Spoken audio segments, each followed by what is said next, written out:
Hi, guys. I'm so glad that my friends could join me. Atlanta's number one realtor, Jason Moore, and Charlotte, North Carolina, Sandy McAlpine. Happy New Year's, guys. Happy New Year. Yeah. Happy New Year. I'm Thanks for so having us. glad that you guys can join me in discussing the real estate market trends. I have found, well, I've been doing this a couple of months now, and I found it to be very useful selfishly for me and helping my clients and and getting to know different people in different markets and kind of the expectations. So hopefully you guys will find it really powerful as well. So we'll start with Jason. What are you seeing in the real estate market? It's December, so I don't know about you, but here it's pretty slow usually.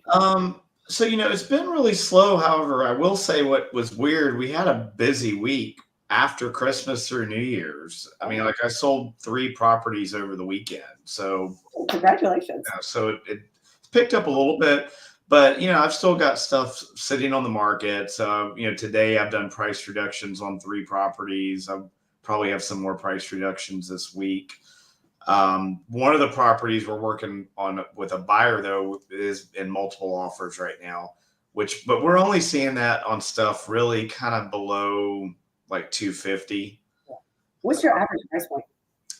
For my team, our average price point's like high 400s, which is actually about close to what the median is in our area as well. That's awesome. So you're seeing it. So you kind of slowed down, but then it picked back up this past week. Last week. Right. And I'm expecting it still to be your normal January, probably kind of sluggish the first few weeks. And once people pay off all their Christmas credit card bills, it will pick up again as usual. Yeah. What about you, Sandy? What are you seeing? We're seeing about the same thing. My team just got another 3 or 4 contracts under just the last week. We're seeing a lot of our listings sitting. So we work today on some price reductions. I have some new construction like Jason. So we're going to go and update all the pictures of the new construction, just kind of get that moving.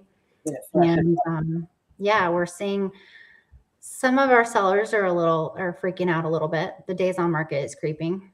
What is your average days on the market?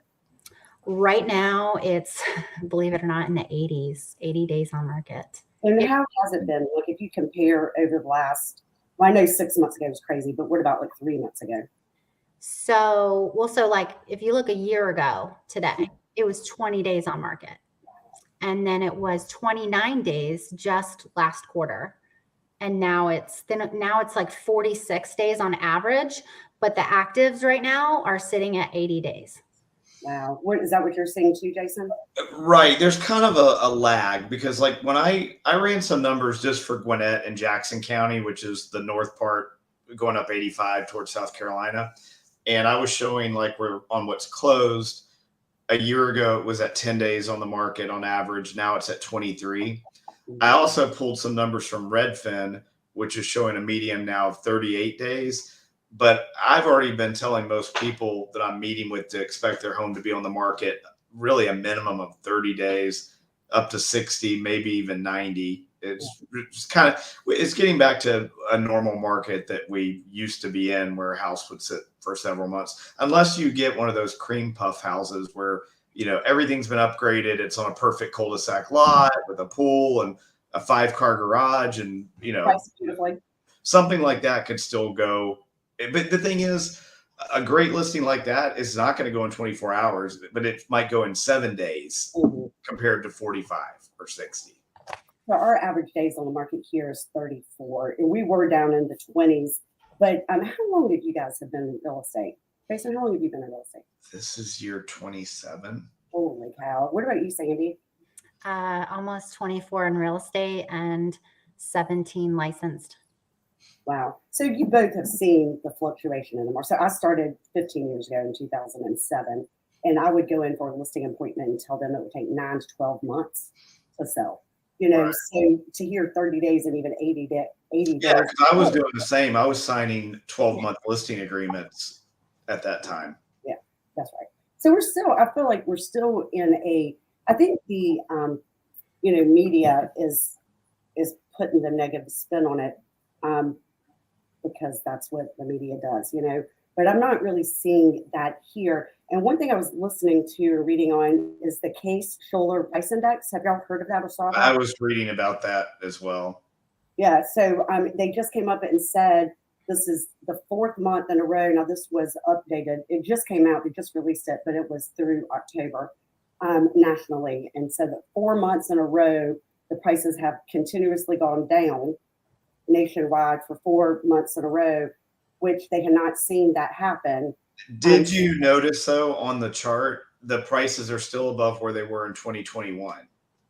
Yeah, and did you see the prices? Because it was like 308, then 308 in July. This is of course nationally. 307 in August, and then I think it like 302 in October or something. So the prices have gone down, but dang, it's like marginally. Well, right, because they peaked so much even the beginning of 2022. And when I was looking at their graph, you had like 2020, 2021, 2022, and then this small little drop, which was still way above the 2021 peak. Yeah, you're right. So just hey Rich, hey everybody, just if y'all have any questions, please comment. This is a live stream, so we will be able to answer you in real time. If you're an agent and you see trends happening across your area, pop them in here, share it with us. But what about you, Sandy? So everything is still up. Nothing has come down. We had closed a year ago at the same exact time, 33,000 transactions in the fourth quarter. And that's just single family and townhomes in my area. We're down 54% fourth quarter of 2022 in sales, but the prices went from 321 for townhomes, 415 for single family. Right now they're listed for townhomes are listed at 474 on average, and single families are listed for 564. So they're way up. Yeah. But the under contracts were between 366 to 432 for townhomes and 450 to 500 for single family. So nothing has gone backwards here or down. And we had gone, like, as far as a percentage list price to sell price, we had gone from 100%, 100 and 101% at the start of last year, peaked to 103%. This is average. And then now we're back down to 98%, which really is what we were before. We're at the 98% COVID. right now Yeah. as well. Yeah, And we're at 99, and we were at 103 at the peak last year. And what we're talking about is list price versus sales price ratio. But don't you think now it makes everybody feel a little bit better? I feel like sellers and buyers, maybe not sellers, but buyers definitely, when you can negotiate. And now they're feeling like, well, they can negotiate, not a whole lot, but there is still some negotiating out there. Right, because we're seeing seller paid closing costs again, and people negotiating on furniture and whatever else instead of just take it or leave it. Yeah, that's. And I'll throw in my numbers for you there too, which again kind of go along with that Case Shiller. So for my area, the median sales price in November of 2021 was 375, Mm-hmm. and then it peaked at 430 in June of last year, and then November of 2022 it was 400. So it's like it came down, but it's still above what it was in 2021. That's right. Yeah, and I was looking at ours. Ours was in July was at 425, and then it went down to 415. Then it went up to, anyway, bottom line, it kind of has gone back and forth. But as of October, it's back at 425, and then November at 426. So, and Atlanta was kind of like that too when I was looking, because it dropped from that 430, but it was it would go up a little bit one month, down a little bit. So it's not like it's a steady decline. that's exactly. And then if you look at 6 months, we're exactly where we were price point 6 months ago, which is still 16% higher than it was last year. Right, and a lot higher still than 2020 as well. So what are your general public, what are your clients and your teammates saying about the interest rates? Have anybody batting an eye at it? What's the overall consensus? Do you want to start, Sandy? Yeah.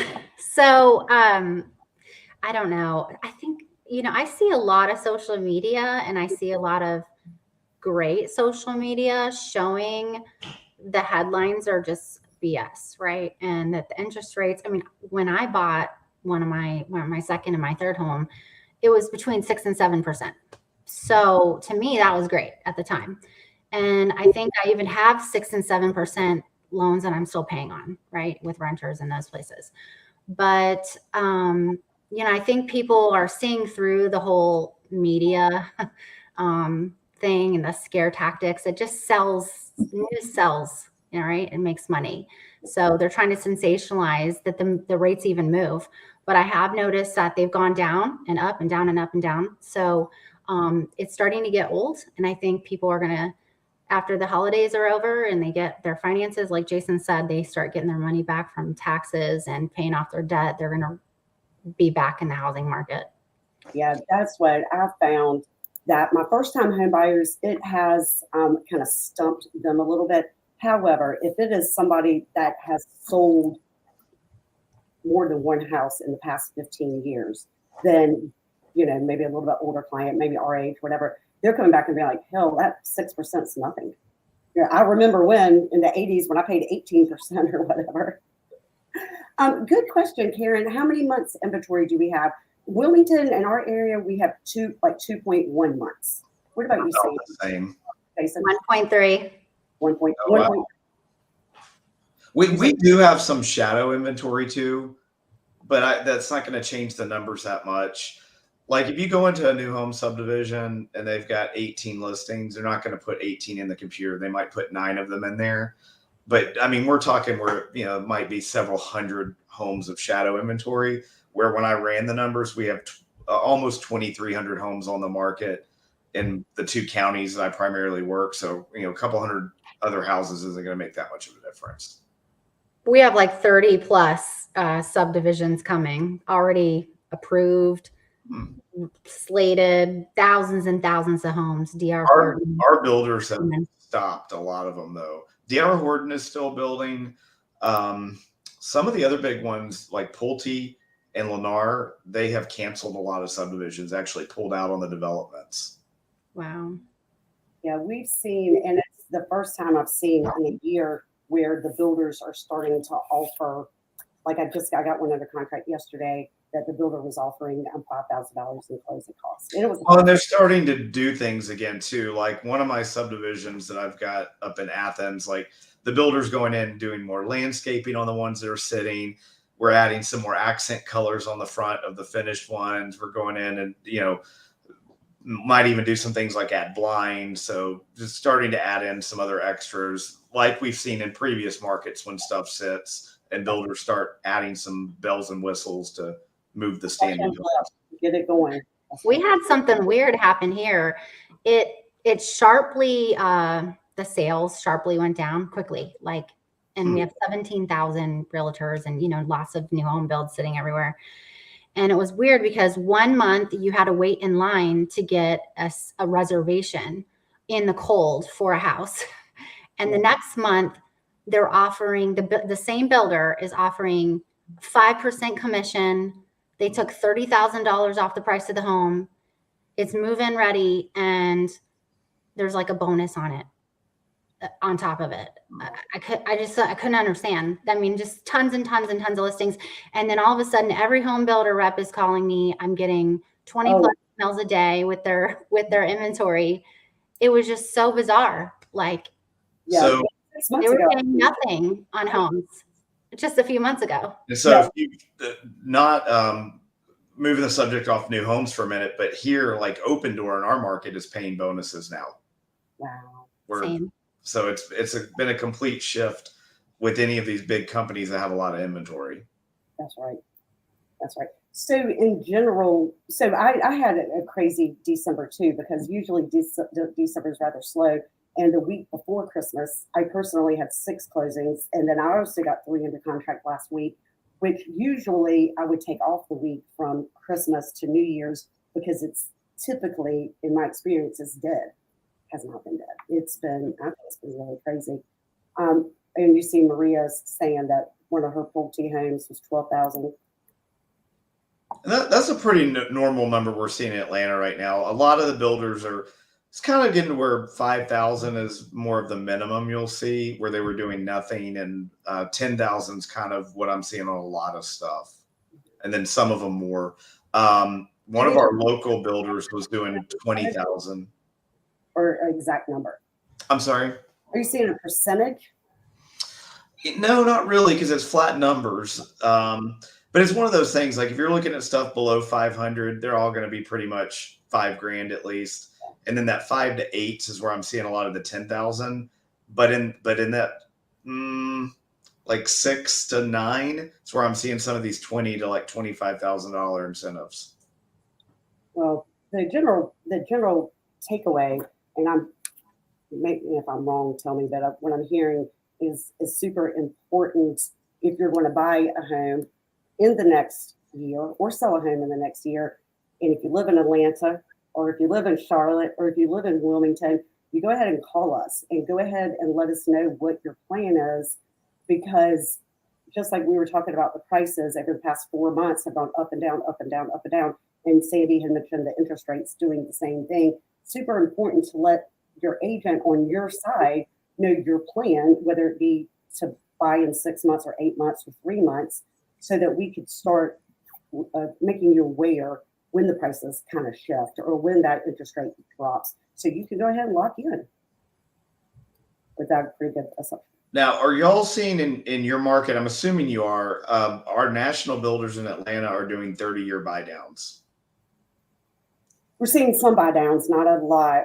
But this is like they're buying the rate down to 4.99 for the entire 30 years. Wow. And when they do that, they pretty much, they'll sell out a neighborhood in a weekend when they do that. They only do it on standing inventory. Yeah. But my understanding is it costs them somewhere around $40,000 to do that. But they're keeping the prices up, which is good for our resale sellers as well. Because if the builders do something like that to keep the new homes moving, they're not dropping the prices and impacting the neighborhoods around them. That's what I was going to say too. Jennifer, you had asked on the questions about what kind of concessions we're seeing. I'm not seeing a lot of the prices drop, but I'm seeing agents and builders offer 2-1, 3-1, 5-1 buy downs, seller paid closing costs, assistance, but they're building it in the price. They want to keep the price the same. Mm-hmm. Which keeping the prices up is like Jason mentioned, that's good for the neighborhood. Mm-hmm. You know? Well, and the other thing that's nice now, like we've had a few people come into our subdivisions that need a lot of closing costs. And we're in this weird time now where if you come into my neighborhood and my builder has dropped the prices and you need a lot of closing costs, you can move the price up and it will appraise, because I've got closings from the last 6 months for these exact same floor plans that we closed for more than what we're selling them for now.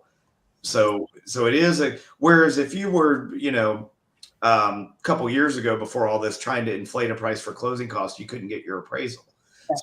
So it is a better time for, like, say, a VA buyer that needs a lot of closing costs. You've got a much better chance in this market of getting your appraisal through and getting all of your closing costs paid by the seller. What about you, Sandy? Are you starting to see the seller concessions? Yeah, and I've noticed that the closing costs have ticked up a lot.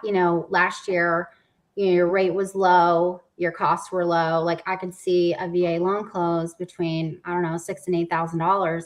Some of the ones I've seen come across my desk are like $10,000 and $12,000 in closing costs, because the funding PMI, everything, funding fee is so high, and they're trying to keep the rates down. I get it. So the upfront costs are so much more on some of these loans. Mm-hmm. And I can't even understand how some of these people are bringing that much to the table. But what's great is we're able to bargain a little bit with some of these overpriced homes. And like Jason said, the prices are so inflated, you can work it in. Yeah. The other thing I'm starting to see a little bit of here are people advertising assumable loans, the ones that are already moving, that have only been in their house a couple years and we're at that low rate. My only concern with that is, obviously, if you bought a house in 2020 and it's, gone up $200,000 in value, the buyer's got to be able to front the difference on that. However, I did a little research on it, and you can do a second mortgage when you purchase a house assumable. Oh, wow. And if it's an FHA loan, FHA requires there just to be 15% in equity. So I've never done an assumable loan. So you're assuming the mortgage that they have. Right. So And say then, you had somebody that got a really good deal on their FHA house and they owe, I don't know, 75% of the value. You can take out up to 15, so that'd be what, 85. So you could do a 10% second mortgage. I If get you it. don't, unless of course if you've got a buyer, most FHA buyers probably don't have the money to make up that gap. But yeah, and I think we're going to see them on conventional as well. The buyer has to qualify with the same servicer that the loan has. So if Nations Bank or, whatever, Mr. Cooper owns the loan, they have to apply with Mr. Cooper and say, I want to take over this loan. I actually looked up a stat in Canopy, in Charlotte MLS, and in our entire area, which is about half of the state, 4 That's been it. 4 loans were assumed. Well, I mean, you got to think about like when these people did, and of course we've got people that refied that have been in their house a long time, but it's also why some people aren't wanting to move because they have that good rate. But what I'm also wondering though, are agents having this conversation when they list the house? Because that's something we need to be doing as listing agents, saying, "Hey, is your loan assumable?" And they're going to say, "I don't know." Well, check. One other thing I'll throw in there on the qualifying. You don't have to go through that servicer if you need a second mortgage. So you can go through them to assume it. But if you feel like you want your client to have a little more guidance and go through someone they trust or one of your preferred lenders for the second, then you could kind of have somebody that's more on their side explaining everything to them. So on an assumable, have you done an assumable loan yet, Jason? Not yet. I've just started to see a few advertised. I wonder how long it takes, like how long that process takes. It's the same. It is the same. Yeah. I did them when I was at Bank of America on the lending side, and it's the same. You have to jump through all the hoops just like you would as if you were getting a loan, prove all your documentation, assets, and income. And then once they approve it, they have to just do all the paperwork. The HELOC, Jason, the second mortgage has to be a second. So paperwork has to be done to make sure that they're second. But other than that, it's just like putting all the parts and pieces together and having the attorney do it in order. So you're 30 days? Yeah, maybe more. If you're going to do 2. I'm going to have to do some research on it. I haven't seen any here yet. Everybody's kind of talking about it, but I think we just haven't, we've been at such a low interest rate for the past 10 years. Well, it's a strange thing. I mean, the lady that trained me got her real estate license in, I think, 79. And she did some of them like in the 80s or 90s. 79? She got licensed in 79. I know she did. So they did do some assumable loans before my time, but she did some of them. So I've always heard people talk about it because a lot of the agents from her era that have retired now, I would hear them talking about them because they used to do them. So I know it was a thing at one point. And I mean, it could be good if it comes back. Because if you look at these builders over here spending all this money for a buy down, well, if you've got a seller that's already got a good rate that could be assumed, they could compete with a builder then to be able to advertise, actually more so than a builder. Because if a builder's buying down to 4.99, you have an assumable 2.5 or 3%. Wow. A way that you could actually look it up, if I know when clients say, I don't know if mine's assumable or not, all of the deed of trust are recorded. And usually the rules of the deed of trust are written right in the document. So if you can find out, go on the register of deeds for the county that the property is located in, look up the last name of the owner, look up all the deeds of trust on that particular property, see the one that's current, and then read it. And it usually says if it's assumable or not assumable. Well, and that's paragraph. Easy to do. And if there's any agents listening that don't pay for a subscription to that, most of the title companies will do it for free for you if you send over the address. That's a good point. And on the deed, I guess, we pull up the deed, but I guess I never read the fine print. It tells you what type of loan it is, because on the deed of trust, the FHA or VA.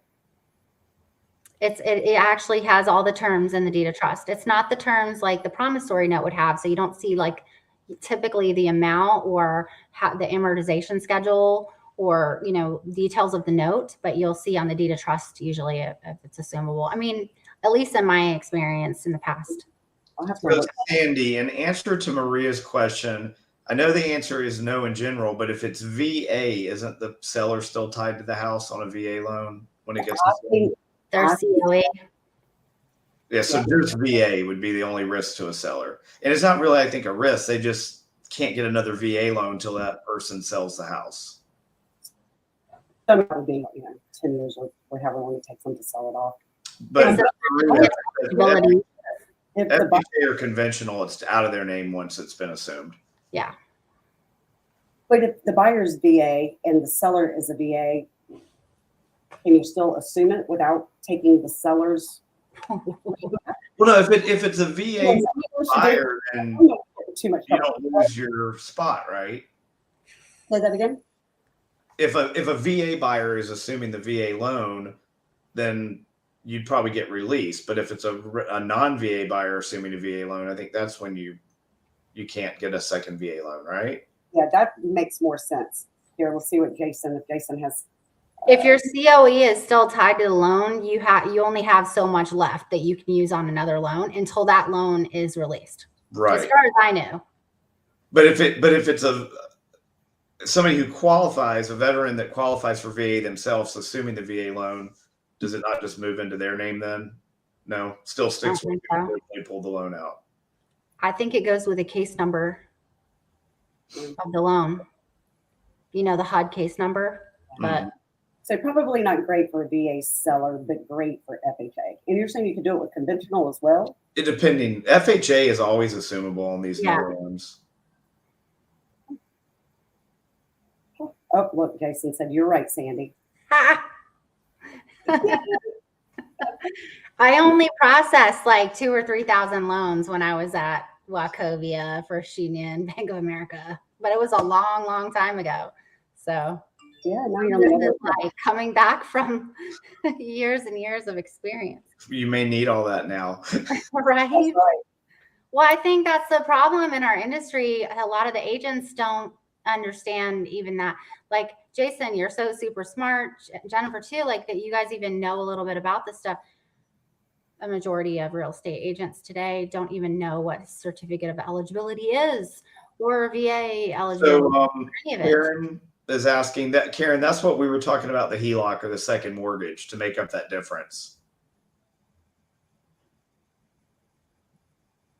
But you've got to have some equity in there. You can't just obviously do a second and do 100%, but you can do it. I don't know in conventional. I didn't have my lender look that up, but I'm sure conventional you might. I don't know if they're going to. If FHA was 15%, do you think conventional is still going to probably want that much in equity as well? I think so. I'm not sure. You know, It probably depends on the lender. very good. So overall, what are your thoughts moving into 2023? And obviously, we don't have crystal balls, because if we did, we would own a lot of real estate and be retired in some other country. But based off of your lot of experience, 20 plus years of experience for both of you guys, what do you think is going to happen in 2023? As far as as interest rates, what do you think is going to happen with interest rates or house prices? I think prices are going to go down a little bit. Unless rates drop, which I don't think rates are going to drop that much. But if they were to. What are your thoughts, Sandy? I feel very confident that prices will come down, because right now what's under contract is like 70 to 100,000 less than what's active, right? On average. So the stuff that's selling is the less expensive stuff, on the market.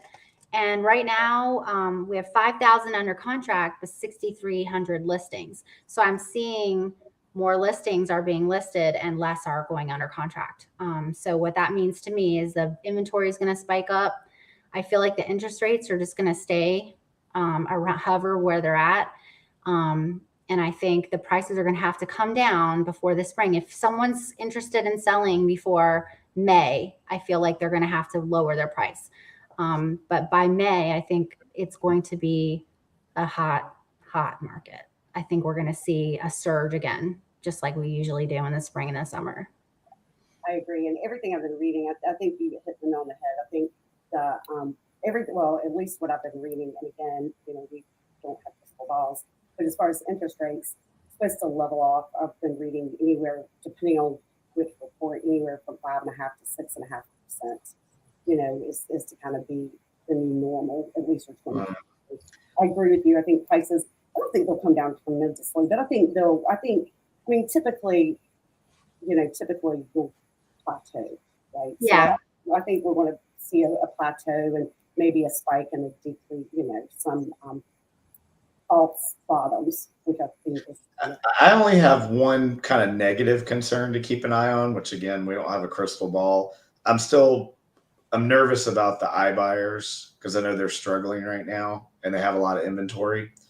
So I do have concerns about if they get into so much trouble that they have to start liquidating off a lot of these houses that are sitting, it could affect the prices.